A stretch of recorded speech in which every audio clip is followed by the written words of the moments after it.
Hi, Rachel. So I really liked your ideas for this paper.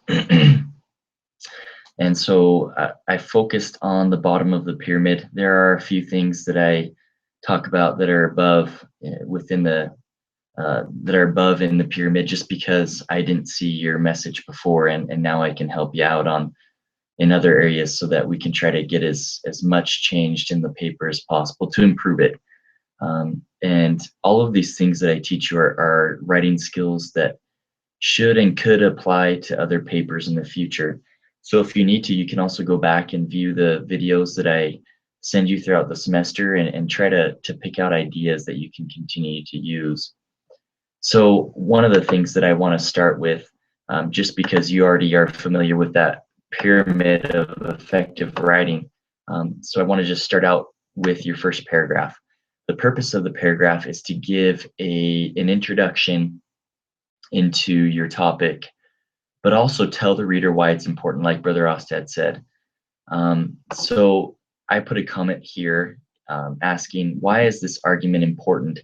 And how is this different than burning in hell? So you said that people are hell, but you don't distinguish saying why that's different, why this definition is so different.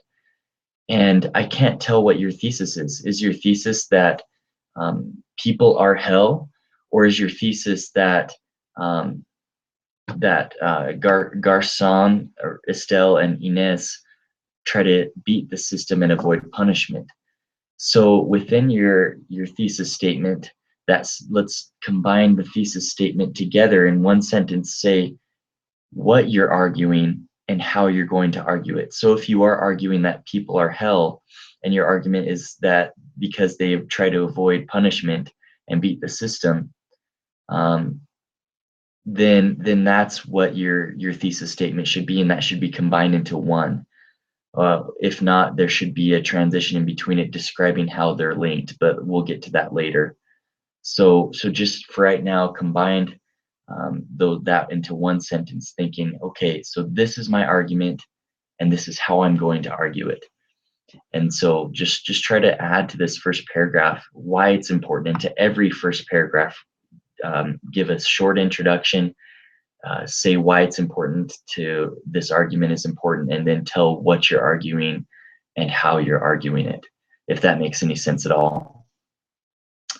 So in the blue on this paper that I have on turnitin.com that you can go in and look at, the comments that are highlighted in blue demonstrate transitions. I give a few ideas of how to create a transition.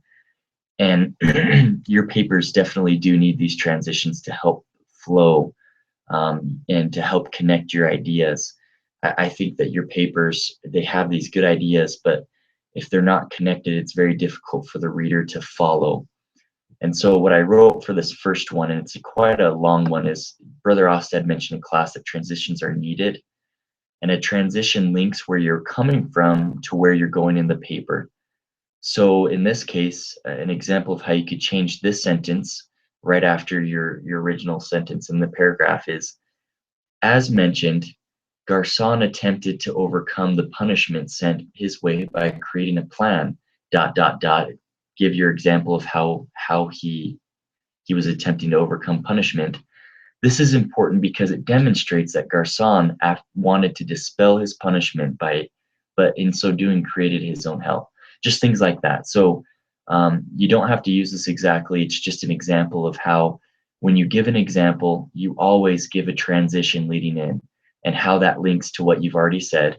So as mentioned, Garcon attempted to overcome the punishment sent his way is a transition into what you're about to say. So why that relates to your whole argument that you're making for this paragraph.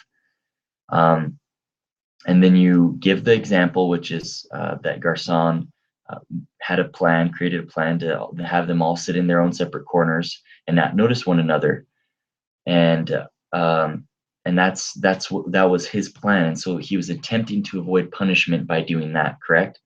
I think that's what you're trying to say. And so if that's your example, then afterwards, you have to explain why that relates to your argument for the paragraph. How does that help him to overcome the punishment set his way? And furthermore, how does that relate to your overall thesis. So by saying that, you can say he's trying to overcome his punishment because he wants to not interact with the people that he's put in the room with.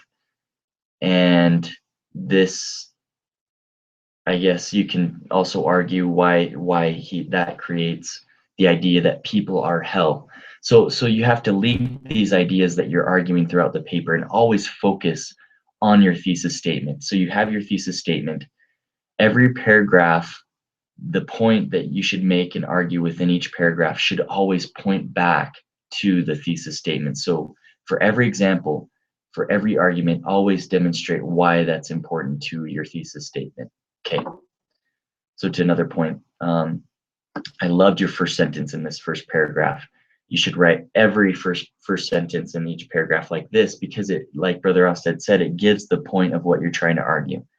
So I can tell what you're trying to argue is that they all tried to overcome punishment.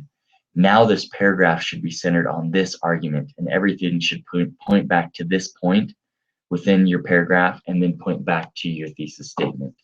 Hopefully this is making sense. I'm just giving you these ideas, and I expect for you to take them and try to formulate them on your own. Because if I told you how to do this on your own, then it would, I mean, you would apply it to this, be able to apply it to this paper, but this gives you practice into understanding how you can find it within your paper in the future, within your future papers.